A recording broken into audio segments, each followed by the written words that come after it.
ဗုဒ္ဓဘာသာနဲ့ပတ်သက်တဲ့ဓမ္မမေခွန်းများမေခွန်းပြုတော်မူပါရှင်ဗျာကောင်းပြီပထမဆုံးတပည့်တော်မေးလိုတာဗုဒ္ဓဘာသာဆိုတာဘာပါလဲရှင်ဗျာဘယ်မူတွေကိုအခြေခံပါသလဲဗျာဗုဒ္ဓဘာသာရဲ့အန်တိတ်မှရည်မှန်းချက်ကရောဘာပါလဲဗျာဗုဒ္ဓဘာသာဆိုတာမြတ်စွာဘုရားရဲ့အဆုံးအမဘဝမှာဘယ်လိုနေရမယ်ဘယ်လိုထိုင်ရမယ်ဘာတွေလုပ်သင့်တယ်ဆိုတဲ့ way of life ကောင်းကျိုးချမ်းသာရစေနိုင်တဲ့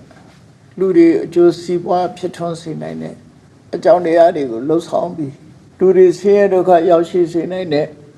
အဆိုးတရားတွေကရှောင်ရှားဖို့သွန်သင်ဆုံးမတဲ့ဘုရားရဲ့အဆုံးအမတွေကိုဗုဒ္ဓဘာသာလို့ဆိုရမှာဖြစ်ပါတယ်တိရိလင်္ကာနိုင်ငံမှာဗုဒ္ဓဘာသာဆိုတဲ့အသုံးကိုမသုံးဘဲနဲ့ဗုဒ္ဓဂမလို့ထည့်သုံးတာရှိတယ်ဗုဒ္ဓဂမဆိုတာဗုဒ္ဓရဲ့အာဂမမြတ်စွာဘုရားရဲ့အဆုံးအမတရားတော်တွေတို့ဒီလိုပဲအဓိပ္ပာယ်ရပါတယ်ခုခေတ်တော့ဘာသာပြန်တဲ့အခါဘာသာဆိုတာ religion ကိုယ်ကစိတ်ကမှုတွေကိုအခြေခံပြီးတော့ဘာသာဆိုတဲ့စကားလုံးကိုသုံးလာကြတာဖြစ်တယ်မြတ်စွာဘုရားရဲ့အဆုံးအမတွေဆိုတာလိုက်နာကျင့်သုံးရမှာဖြစ်လို့ကိုယ်ကစိတ်ကမှုဆိုတဲ့ဟာက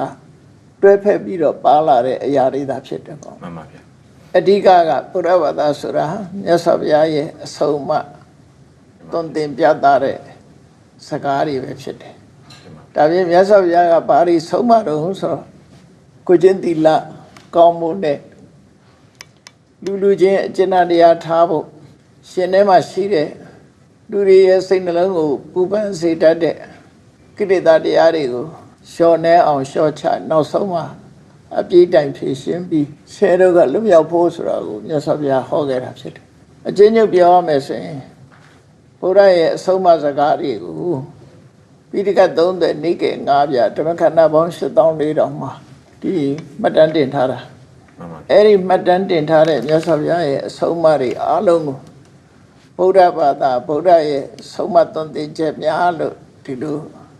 အတိပ္ပယ်ကိုယူရမှာဖြစ်တယ်ပေါ့နော်အဲ့ဒီဗုဒ္ဓရဲ့သွန်သင်ဆုံးမချက်တွေကိုလိုက်နာတဲ့ပုဂ္ဂိုလ်တွေကြတော့ဗုဒ္ဓဘာသာဝင်လို့ခေါ်ကြတယ်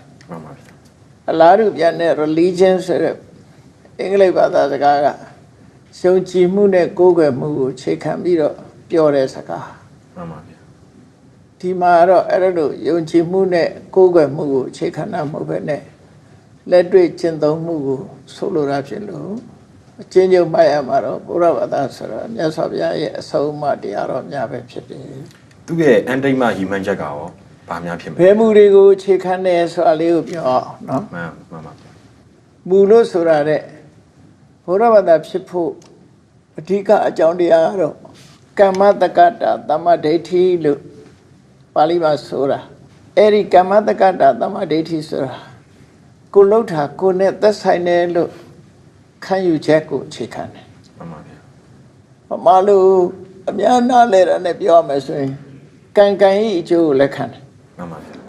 ကံတရားကိုလက်ခံတယ်ကံတရားရဲ့အကျိုးကိုလက်ခံတယ်မှန်ပါဗျာအဲ့ဒီကံကံရဲ့အကျိုးကိုလက်မခံရင်ဘုရားဘာသာမဖြစ်နိုင်ဘူးမှန်ပါဗျာရသော်ဗျာလည်းကမ္မဝါဒီကရိယာဝါဒီဒီကုသိုလ်အကုသိုလ်ဆိုတာလုံးလို့ရတယ်ကုသိုလ်အကုသိုလ်ဆိုတာရှိတယ်လို့လက်ခံတဲ့ဝါဒဖြစ်တယ်မှန်ပါဗျာအဲ့ဒီကမ္မတက္ကတာသမ္မာဒိဋ္ဌိလို့ဆိုတဲ့ကိုလှုပ်တာကိုရတယ်ဆိုတဲ့ကမ္မဝါဒကရိယာဝါဒကိုအခြေခံတာပဲဖြစ်တယ်ပေါ့မှန်ပါဗျာအဲ့ဒါကိုအခြေခံပြီးတော့မြတ်စွာဘုရားကချင်းစင်တွေကိုသတ်မှတ်ထားတယ်သီလသမာဓိပညာဆိုအဓိကကိုချင်းတရားကောင်းဖို့နံပါတ်1မှန်ပါဗျာကိုချင်းတရားကောင်းပြီးတဲ့အခါစိတ်ဓာတ်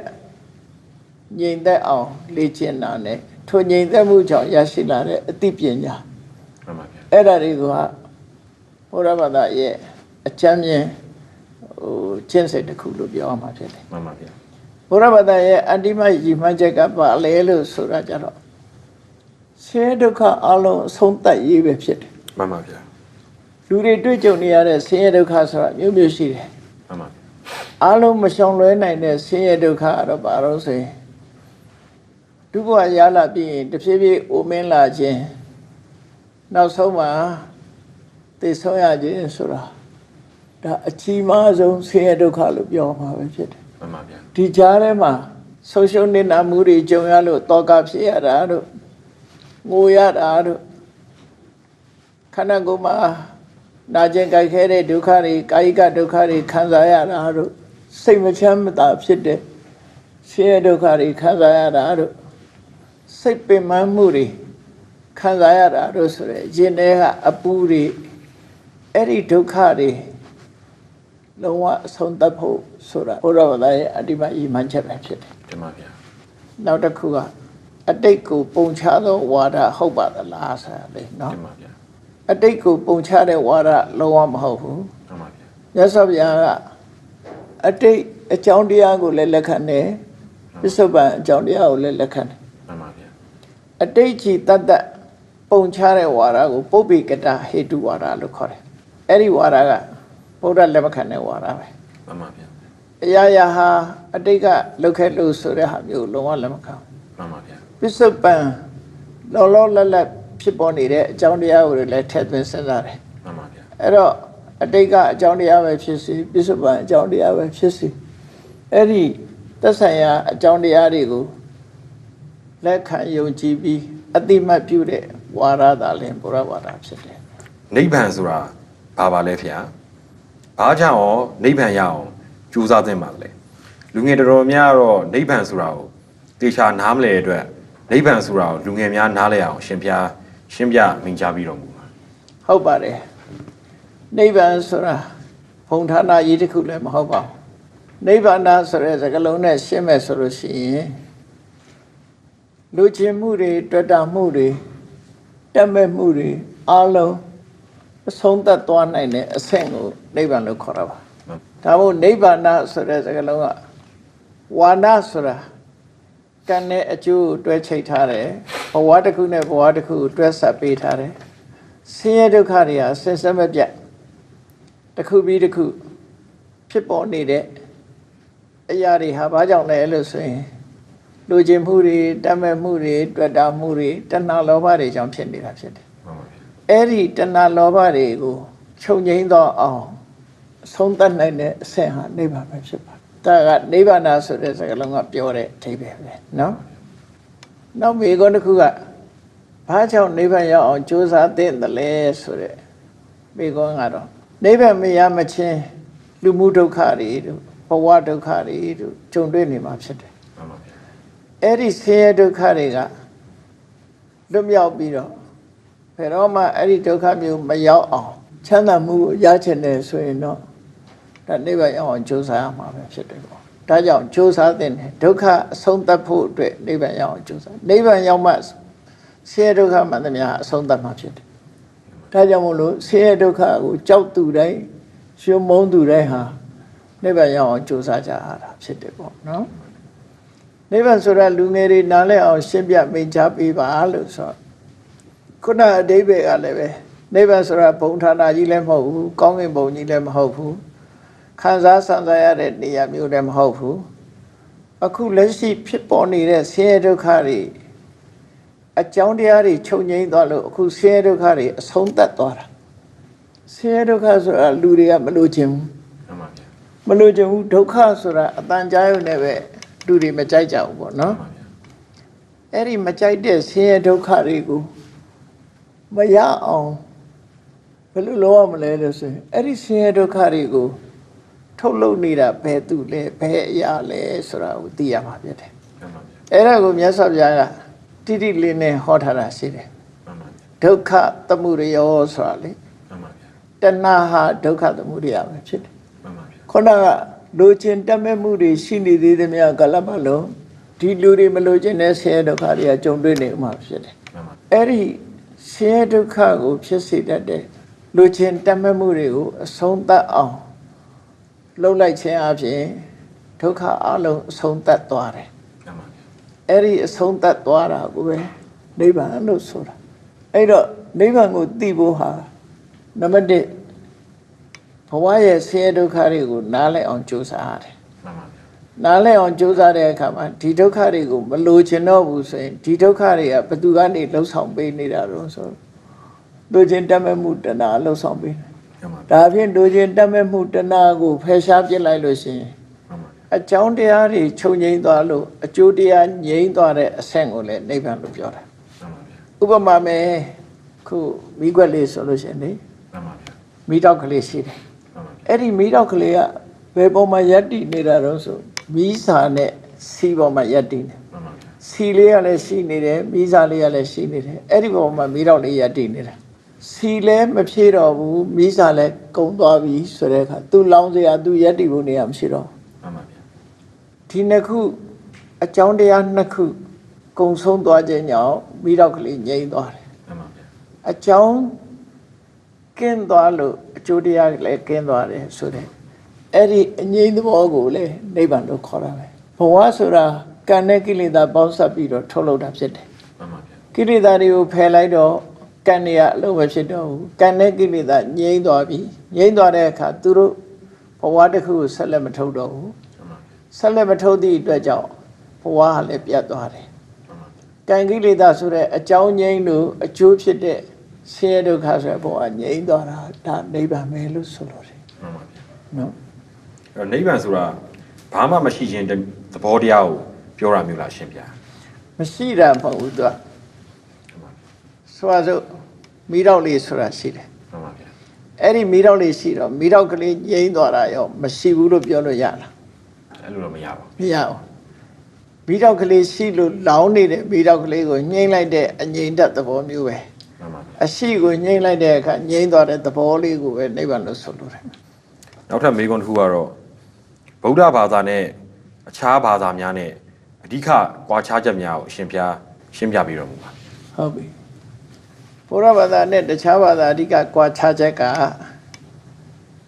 လူတွေဘာကြောင့်ဖြစ်ရသလဲဆိုတဲ့လောကကြီးကဘာကြောင့်အခုလိုဖြစ်ရသလဲလူချင်းတူပါလေတယောက်နဲ့တယောက်ဘာကြောင့်ကွာခြားနေသလဲဒီဖြစ်ပေါ်နေတဲ့အခြေအနေတွေကိုကြည့်ပြီးအကြောင်းရှာတဲ့အခါမှာကွာခြားသွားတယ်လူဘာကြောင့်ဖြစ်ရသလဲကဘာကြီးဘာကြောင့်ရှိနေရသလဲဆိုတာတွေကိုတချို့ကဘလို့ဖြေထုတ်တော့ဆိုတကုရှင်ကြီးဖန်ဆင်းလို့ဆိုတဲ့အကြောင်းကိုသူရှာတယ်မှန်ပါဗျာတကုရှင်ကဖန်ဆင်းတယ်ဆို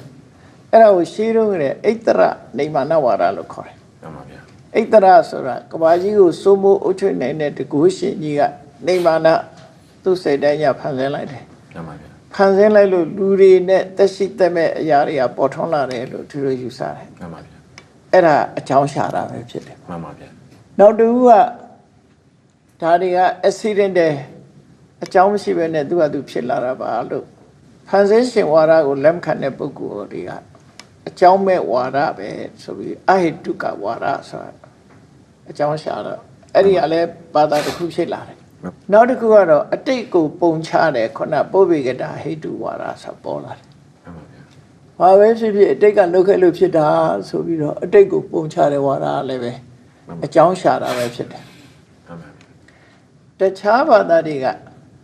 အဲ့ဒီ၃မျိုးတည်းကတစ်မျိုးမျိုးကိုအကြောင်းရှာကြတယ်ဘုရားဘာသာကဘာကိုအကြောင်းရှာတော့ဆိုကံနဲ့ကိလေသာပေါင်းစပ်လို့လောကကြီးကဖြစ်ထွန်းလာတယ်မှန်ပါဗျာအဲ့တော့ဘုရားရဲ့အယူဆဟိုတယ်ဟောပြောချက်အရာဆိုလို့ရှိရင်အဓိကအကြောင်းရင်းကကံနဲ့ကိလေသာမှန်ပါဗျာထိုကံနဲ့ကိလေသာအပြင်မှာရုပ်ကိုဖြစ်စေတတ်တဲ့ကံစိတ်ဥတုအာဟာရဆိုတဲ့အကြောင်း၄မျိုးမှန်ပါဗျာနန္တရားကိုဖြစ်စေတတ်တဲ့အာယုန်နဲ့ဝဋ္ထုစတဲ့အကြောင်းတရားတွေကအမျိုးမျိုးမှန်ပါပဋ္ဌာန်း24ပစ္စည်းမှာဆိုရင်အကြောင်းပေါင်း24မျိုးမှန်ပါဗျာပရိစ္ဆသမုပ္ပါဒ်မှာဆိုရင်အကြောင်းအကျိုးတွေကိုမြတ်စွာဘုရား12မျိုးထိအောင်စကားလုံးသုံးပြပြီးတော့ဖော်ပြထားတယ်မှန်ပါအဲ့ဒီအကြောင်းတရားရှာတဲ့ပုံမှာအဓိကကွဲပြားခြားနားကြတယ်အဲ့ဒီအကြောင်းတရားရှာတဲ့နေရာမှာဘယ်ဟာကြောင့်ဘာကြောင့်ဖြစ်တယ်လို့ဆိုတဲ့နေရာဒီအကြောင်းရှာတဲ့နေရာအဓိကကွာခြားပြီးတော့ကွာခြားပုံကတော့ဘုရားကဣတ္တရနေမာနသာဝရဘုရားတကုရှင်ဖန်ဆင်းလို့ဖြစ်တယ်ဆိုတဲ့အချက်ကိုလည်းလက်မခံဘူးပြောစရာတွေဝေဖန်စရာတွေအများကြီးရှိတယ်အကြောင်းမဲ့ဖြစ်တယ်ဆိုတာလည်းလက်မခံဘူးအကြောင်းရှိတယ်အတိတ်အကြောင်းတစ်ခုတည်းကိုပဲပုံချတဲ့ဝါဒမျိုးကိုလည်းလက်မခံဘူးတကယ်ကတော့အကြောင်းဆိုတာမျိုးမျိုးရှိတယ်အတိတ်ကအကြောင်းလည်းပါမယ်ပစ္စုပန်အကြောင်းလည်းပါမယ် အဲ့ဒီအကြောင်းတွေကြောင့်သာလျှင်တတ္တလောကကြီးနဲ့ဩဃတလောကကြီးကဖြစ်ထွန်းနေတာလို့မြတ်စွာဘုရားရှင်းပြတယ်အဲ့တော့အကြောင်းအကျိုးရှာတာချင်းကြွားချတယ်လို့သူတို့ပြောနော်ဘုံဘုံခုနကမိန်ခဲ့တဲ့ကံနဲ့ကိလေသာဆိုတာကံဆိုတာဘာပါလဲကိလေသာဆိုတာဘာပါလဲရှင်ကံဆိုတာလူတွေရဲ့ intention နဲ့ပြောလိုက်တဲ့အရာနဲ့ပြုလုပ်လိုက်တဲ့ကိစ္စကိုကံလို့ခေါ်တယ်မှန်ပါဗျာလူတွေရဲ့ intention ဆိုတာစေတနာပေါ့ရှင်တွေကလှုပ်ဆော်မှုရှင်တွေကလှုပ်ဆော်တဲ့စေတနာလေးဟာအဓိကဖြစ်လို့သူ့ကိုကံလို့ခေါ်တယ်မှန်ပါဗျာစေတနာဟံဘိက္ခွေကမ္မဝရမိလို့ပြောဆိုကြပြီမဲ့နိဗ္ဗေဒိကသုတ်တစ်ခုမှာပဲအဲ့ဒါတွေ့ရတယ်ကံဆိုတာဟာဒီစိတ်မှာဖြစ်ပေါ်နေတဲ့ရှိရချက်တွေလှုံ့ဆော်ချက်တွေအလုံးကိုကံလို့ဆိုနိုင်တယ်ပေါ့နော်ကမ္မပစ္စည်းအောက်မှာကြည့်လိုက်လို့ရှိရင်စေတနာကိုကံလို့ခေါ်ခဲ့တယ်ပဋ္ဌာန်း24ပစ္စည်းမှာဘုရားကမ္မပစ္စည်းအောက်ဆိုတာစေတနာကိုအဓိကထားပြီးဟောတာအဲ့တော့စေတနာလဲကံပဲသူများပစ္စည်းကိုမတရားလို့ခြင်းနဲ့လောဘကိုယ်ဟာဖြစ်ခြင်းနဲ့အဘိဓါဆိုတဲ့လောဘလူတယောက်ကိုပျက်စီးသွားစေခြင်းနဲ့ပြပါရဆိုတဲ့အမုန်းဒေါသအမှန်မမြင်တဲ့အမှားကိုလက်ခံထားတဲ့မိစ္ဆာဒိဋ္ဌိဆိုတဲ့အရာလည်းပဲကံလို့ခေါ်ပါတယ်အဲ့လောဘနဲ့ဆန့်ကျင်မဲ့အလောဘပြပါရနဲ့ဆန့်ကျင်တဲ့အပြပါရမေတ္တာတမ္မာဒိဋ္ဌိဆိုတဲ့ကံကံရဲ့အကျိုးလက်ခံတဲ့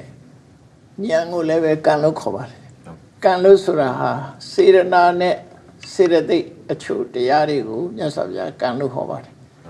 အဲ့ဒါတွေကြောင့်အလုတ်တစ်ခုဖြစ်လာတယ်အလုတ်ကဘာလို့ဆိုရင်နှုတ်နဲ့စိတ်ထဲကကြံတွေးတာဖြစ်တယ်နှုတ်နဲ့ပြောဆိုတာဖြစ်တယ်ကိုယ်ဒီလေ mental action တို့ verbal action တို့ physical action တို့ပေါ့နော်အဲ့ဒီလှုပ်ဆောင်မှုတွေကိုဖြစ်ပေါ်စေလို့အဲ့ဒါကိုကံလို့ခေါ်တယ်အကြောင်းတရားကိုခေါ်လိုက်တာကိလေသာဆိုတာကြတော့ချစ်ချင်းမုန်းခြင်းနဲ့ရှင်တွဲလာတဲ့ဖြစ်ပေါ်လာတဲ့ရှင်ထဲမှာပူလောင်စေတတ်တဲ့အရာနဲ့စိတ်ကိုညှဉ်းနှွမ်းသွားစေတတ်တဲ့တဘာဝတရားတွေကိုအကုသိုလ်တရားတွေကိုကိလေသာလို့ခေါ်တယ်မှန်ပါဗျာနော်မှန်ပါဗျာပြောမယ်ဆိုရင်လောဘတို့ဒေါသတို့မောဟတို့မာနတို့ဒါတွေကိုကိလေသာလို့ခေါ်တာနော်ဒီပြီးတော့ဒီဗုဒ္ဓအဟောတွေမှာပါတဲ့ဒီနတ်ပြည်မြမာပြည်ငရဲပြည်နဂါးပြည်တို့ဟာဗမာရှိပါသလဲဗျာဒီပြီးတော့အနီးဆက်ဆုံးဘလို့ပုံဖော်လို့ရနိုင်ပါလဲရှင်ဗျာပြည်လို့ဆိုတဲ့အတိပ္ပယ်ကိုအရင်ကြည့်ရအောင်မြမပြည်လို့ဆိုတာမြမလူမျိုးတွေအများစုနေတာဒီပြင်လူမျိုးတွေလည်းရှိတာပဲနော်မြမလူမျိုးတွေအများစုနေတဲ့နေရာကိုမြမပြည်လို့ခေါ်တယ်လို့ပဲဆင်းရဲဒုက္ခနဲ့ဘဝအကုသိုလ်ကံတွေကြောင့်ဆင်းရဲဒုက္ခအတိပြီးတဲ့ဒီရပ်ဝန်းတစ်ခုမှာဒုက္ခခံစားနေရတဲ့သတ္တဝါတွေနေတဲ့နေရာကိုငရဲပြည်လို့ခေါ်မှာမှန်ပါဗျာနော်ဘယ်နေရာမှာရှိသလဲဆိုတာတော့မြတ်စွာဘုရားဘယ်မှာရှိတယ်လို့တိုက်ရိုက်ပြောထားတာတော့မရှိဘူးဘုံဘုံအတွေ့နဲ့ပြောရမယ်ဆိုလို့ရှိရင်အများရမီးလောင်နေတဲ့အတွင်းထဲမှာပူလောင်နေတဲ့ဒီမီးတောင်နေဆိုတာရှိတယ်အဲ့ဒီမီးတောင်တွေထဲမှာတက်ရှိသတော်အနေနဲ့ဖြစ်နေတဲ့ကောင်းတွေဟာအများရပူလောင်နေမှာပဲငရုတ်သီးထဲမှာမွေးတဲ့ပိုးလိုပဲပေါ့နော်အဲ့လိုမျိုးမရှိနိုင်ဘူးလားရှိတယ်အခုရေဘူးတွင်းနေပါတယ်ဆိုတာစာပေကျမ်းဂန်အရပြောမယ်ဆိုရင်တပောဓာမြစ်ဆိုတာအိန္ဒိယမှာရှိတယ်အဲ့တပောဓာမြစ်ဟာတပောဓာဆိုတာတပဆိုတာပူတဲ့ဥဒကရေမှန်ပါဗျာရေဘူးစမ်းစီစင်းတဲ့မြစ်မှန်ပါဗျာအဲ့ဒီမြစ်ကဘာကြောင့်ရေဘူးဖြစ်ရတယ်လဲလို့ဆိုရင်လောဟကုံမီလို့ခေါ်တဲ့ငရဲအိုးကြီးနှစ်ခုကြားဖြတ်စီလာတယ်ဆိုတော့စဉ်းစားကြည့်ရတာမီးတောင်ကြီးနှစ်ခုကြားကနေဖြတ်စီလာတော့ဟိုဘက်ကလည်းမီးတွေလောင်နေဒီဘက်ကလည်းမီးတွေလောင်အဲ့ကြားထဲကဖြတ်စီလာလို့ဒီရပူသွားတာဆိုတော့အဲ့တော့တချို့စာကျမ်းလေးတွေအနေနဲ့ပြောရမယ်ဆိုရင်တော့မြေကြီးအောက်မှာငရဲပြည်ဆိုတာရှိနိုင်တယ်ပေါ့နော်မှန်ပါဗျာရှိနိုင်တယ်လို့ပြောအစင်ဒုက္ခရောက်တဲ့ပုဂ္ဂိုလ်တွေတရားတွေပေါ့ဒုက္ခခံရတဲ့တရားတွေအေးမြတ်မြတ်မနေရဘဲနဲ့အမြဲတမ်းဒီဆဲဒုက္ခခံနေရတဲ့တရားတွေနေတဲ့ဧရိယာကြီးတစ်ခုကိုငရဲပြည်လို့ပြောမှန်ပါဗျာအဲ့ဒီငရဲပြည်ကိုမြတ်စွာဘုရားပုံဖော်ပြီးတော့ဟောထားရှိတယ်မှန်ပါဗျာမြင်ရတာလဲကြောက်เสียလန့်เสียကြားရတဲ့အတန်ကလည်းကြောက်เสียလန့်เสีย အနတ်ကြီးကလည်းမခံနိုင်လောက်အောင်ဆိုတဲ့အနတ် မှန်ပါဗျာ လျှာကအရသာကလည်းပဲလုံးဝခံရခက်တဲ့အရသာခန္ဓာကိုယ်လာထိတာလည်းပဲလုံးဝအထိတွေ့မကောင်းတဲ့ဟာစိတ်ထဲမှာကူးလိုက်ရရင်လည်းအကောင်းတစ်ခုမှမရှိတဲ့မျက်စိနာနာလျှာကာယလို့ဆိုတဲ့လူရဲ့ခန္ဓာကိုယ်မှာဆက်သွဲတဲ့အရာတွေဟာအားလုံးဟာကြောက်စရာလန့်စရာဟိုစိတ်မချမ်းသာကြရကြီးနဲ့ကြုံတွေ့နေရတဲ့တရားတွေကိုငရဲခံရတဲ့တရားလို့ခေါ်တယ် မှန်ပါဗျာ အဲ့ဒီငရဲသားတရားတွေနေထိုင်ရာဧရိယာကြီးတစ်ခုငရဲပြည်လို့ပြောတာ မှန်ပါဗျာ နတ်ပြည်ဆိုတာကတော့လူတွေနေတဲ့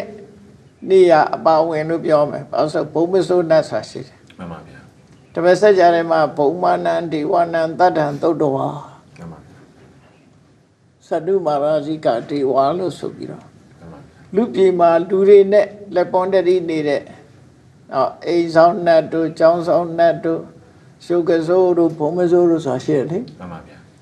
အဲ့ဒီသူတို့ရဲ့နေထိုင်တဲ့ area ဟာဟိုအထက်လွတ်လပ်တဲ့အာကာသအထီအောင်သူတို့ချမ်းသာဒုက္ခနဲ့ပြည့်စုံတဲ့တရားဝါတွေနေထိုင်တဲ့နေရာကိုနတ်ပြည်လို့ခေါ်တာပဲ မှန်ပါဗျာ ပြမဆိုတာကသူကမြင့်မြတ်တဲ့စိတ်နဲ့အမြဲတမ်းနေကြတယ် မှန်ပါဗျာ မေတ္တာကရုဏာမုဒိတာဥပေက္ခဆိုတဲ့ပြမစိုးတရားနဲ့အမြဲတမ်းနေတဲ့သို့တော့ပြမပြည်ကိုရောက်တာဒါနနဲ့သီလနဲ့တွေမရောက်ဘူး မှန်ပါဗျာ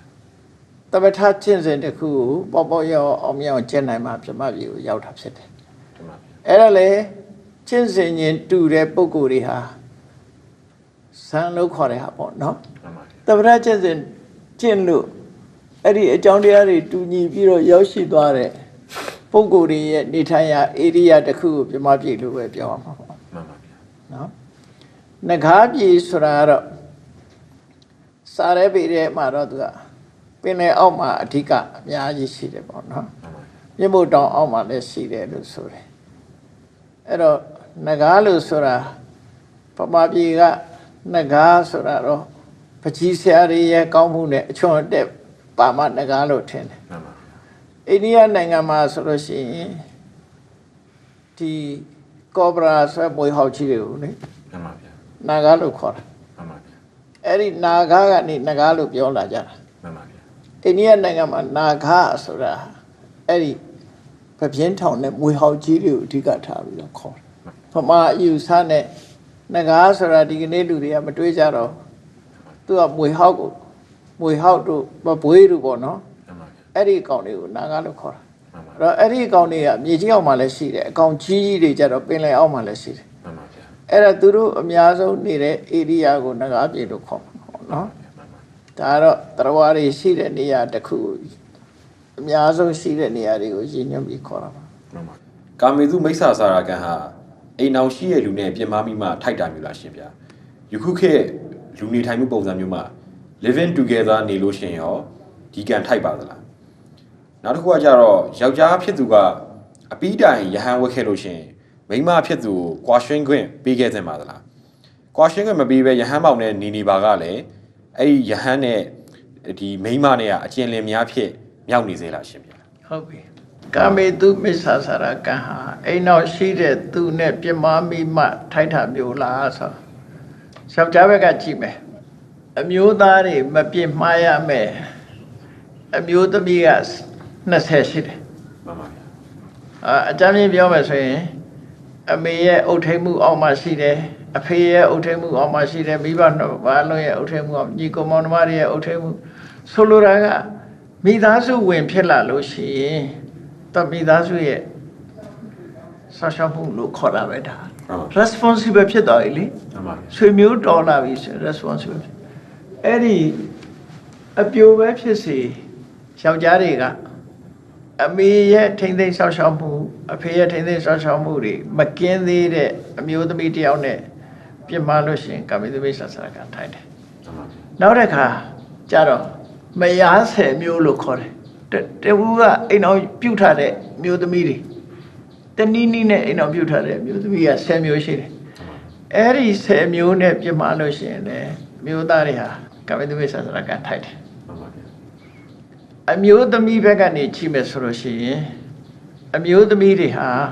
ကိုယ်နဲ့အိမ်အောင်ပြုတ်ထားတဲ့ပုဂ္ဂိုလ်ကလွဲပြီးတခြားပုဂ္ဂိုလ်နဲ့ပြုမှလို့ရှိရင်အမျိုးသမီးတွေကကာမတုမိစ္ဆာဆိုတာကထိုက်တယ်တင်ပါဗျာနော်ဖုံဖုံပြောပုံရဆိုလို့ရှိရင်အမျိုးသားတွေကအိမ်အောင်မပြုတ်မချင်းအောင်ဘယ်မျိုးသမီးနဲ့မှဒီပြင်မာလို့မရဘူးဆိုတဲ့ပုံစံမျိုးဖြစ်နေတာဟုတ်တယ် unlawful sexual relation lawful ဆိုတာလူတိုင်းမှာနိုင်ငံထဲမှာလည်းဥပဒေတွေရှိတယ်လေမှန်ပါသူက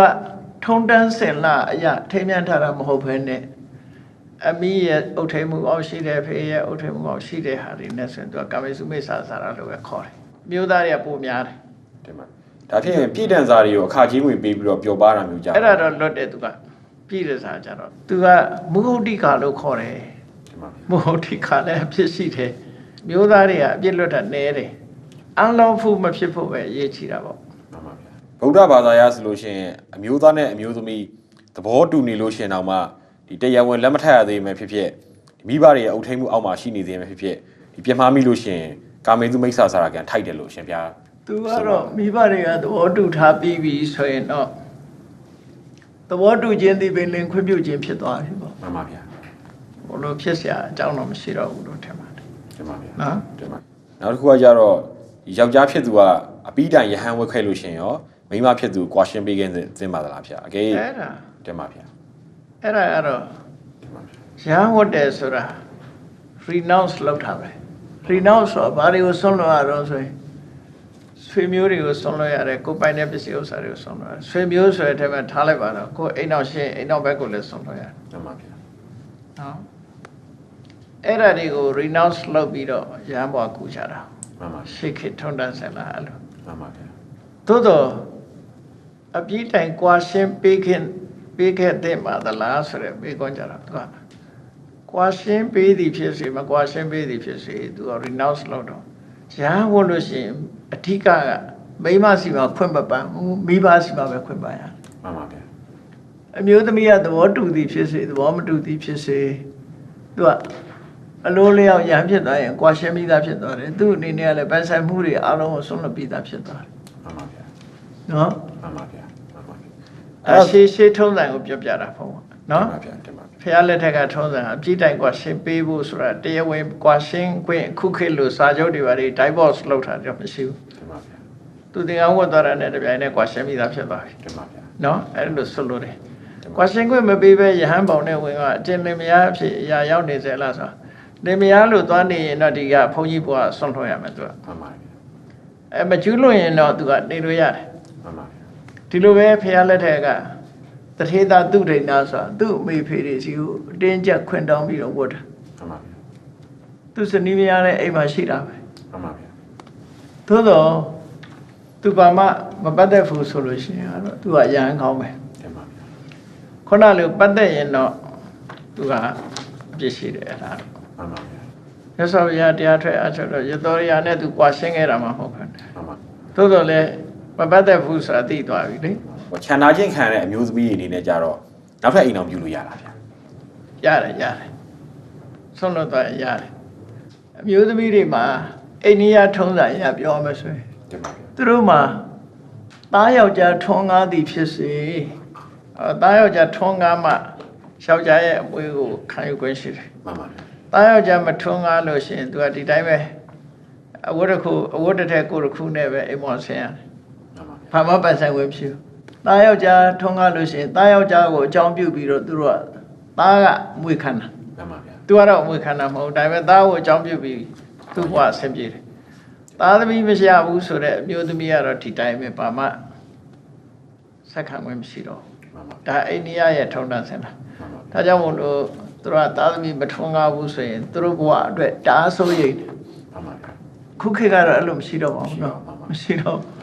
အနောက်တိုင်းဆိုတာဆိုးသေးတယ် divorce လို့ရင်ယောက်ျားအများကြီးရောရတယ်လူမှုနဲ့သက်ဆိုင်တဲ့ဘာသာနဲ့မသက်ဆိုင်ဘူးဒါတွေကနော်